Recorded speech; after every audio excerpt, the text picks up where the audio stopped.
ومن أهل الكتاب من إن تأمنه بقنطار يؤديه إليك ومنهم من إن تأمنه بدينار لا يؤديه إليك إلا ما دمت عليه قائما ذلك بأنهم قالوا ليس علينا في الأميين سبيل ويقولون على الله الكذب وهم يعلمون. له اهل کتابونو څوک داسې دي چې کته پر هغه باندې د ډاډ لمخې په پندونو مال او شتمنۍ ورکړي نو هغه به ستا مال تا ته بیرته درکړي او څوک پکې داسې دي چې کته ور باندې دی وی اشرفي اعتبار هم وکړي بیرته به در نکړي مګر دا چې د هغه په سر ودرېږي. د هغو د دې اخلاقی حالت سبب دا دی چې هغوی وایي د بېسوادو یعنی غیر يهودي خلکو په باب پر مونږه څه مؤاخذه نشته او دا خبره هغوی بیخي په دروغجنه وینا د الله لوري ته منسوبوي په داسې حال کې چې هغو ته څرګنده ده چې الله داسې نه دی ویلي. خنو ولې به له هغو نه پوښتنه ونشي؟ بلى من أوفى بعهده واتقى فإن الله يحب المتقين. هر څوک چې خپل تعهد پوره کړي او له بدو چارو په ډډه شي هغه به الله ته ګران وي ځکه چې پرهیزګاران د الله خوښیږي. إن الذين يشترون بعهد الله وأيمانهم ثمنا قليلا أولئك لا خلاق لهم في الآخرة ولا يكلمهم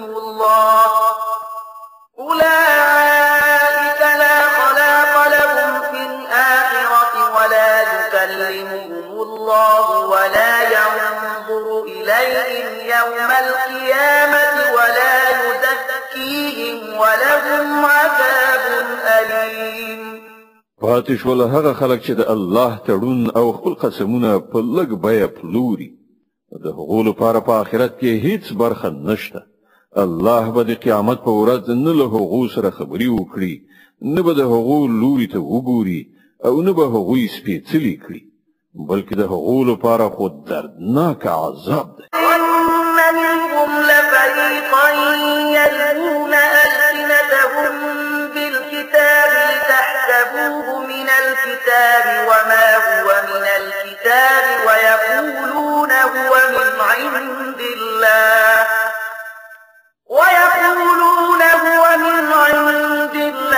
وما هو من عند الله ويقولون على الله الكذب وهم يعلمون.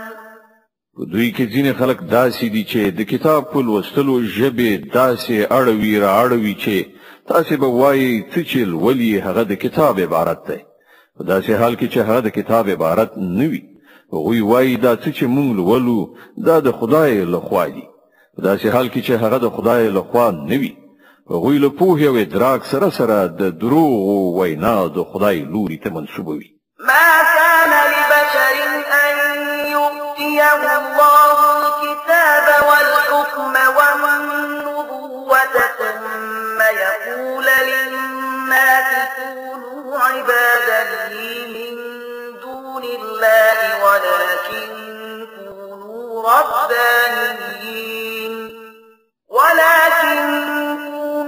ربانيين بما كنتم تعلمون الكتاب وبما كنتم تدرسون ولا يأمركم أن تتخذوا الملائكة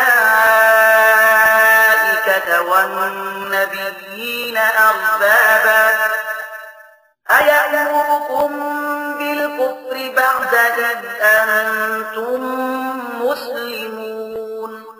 د هیڅ انسان دا کار نه دی چې الله هغه ته کتاب فرمان او پیغمبري ورکړي او هغه خلکو ته وایي چې د الله پر ځای تاسو زما بندگان شي.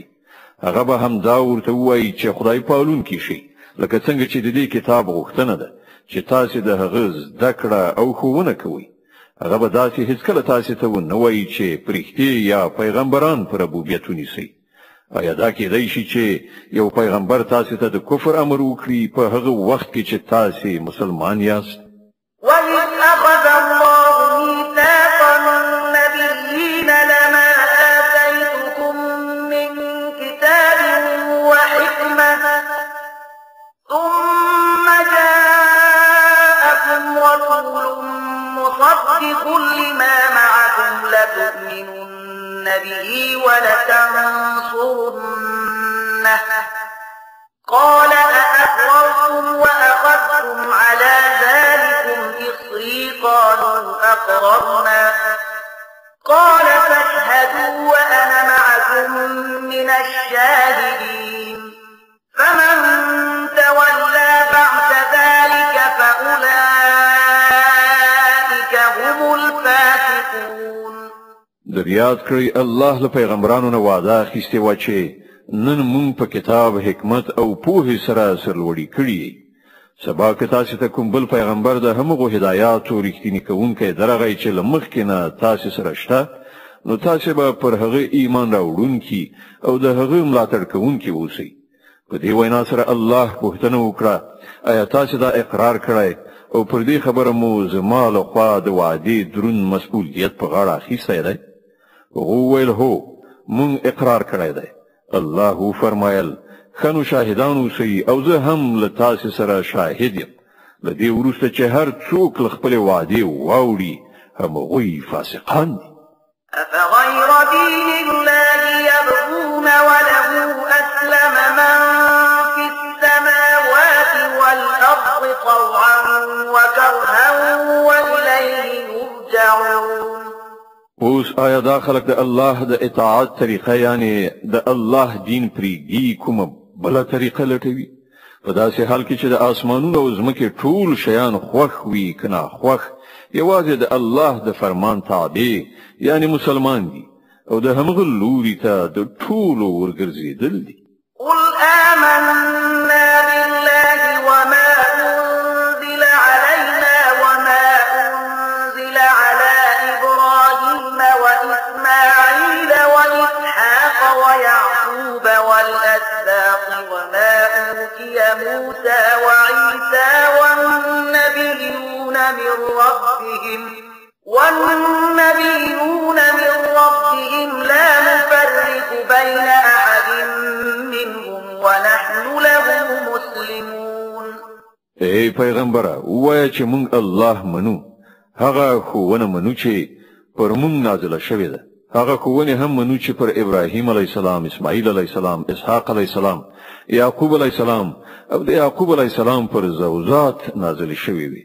او پر هغو هدایاتو هم ایمان لرو چې موسی علیه السلام، عیسی علیه السلام او نورو پیغمبرانو ته د هغو د پروردګار لخوا ورکړی شوي. موږ د هغو ترمنځ توپیر نه کوو او موږ د الله د فرمان تابع یعنی مسلمانان یو. ومن يبتغ غير الإسلام دينا فلن يقبل منه وهو في الآخرة من الخاسرين.